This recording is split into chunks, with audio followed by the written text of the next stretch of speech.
Pozdrav ljudi, evo mene opet. Danas ćemo, kao što sam rekao, da prihranjujemo mjesto po prvi put ove godine. Kukuruz je spreman,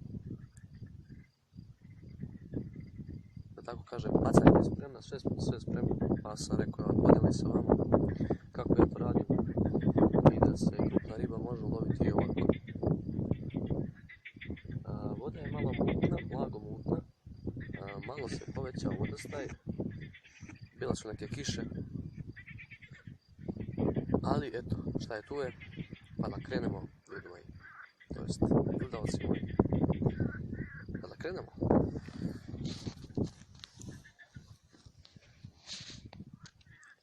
Eto ga, kukuruz je spreman. Kukuruz je spreman,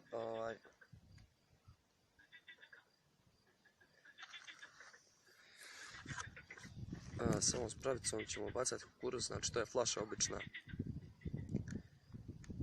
Najobičnija flaša sečena gore. Drvo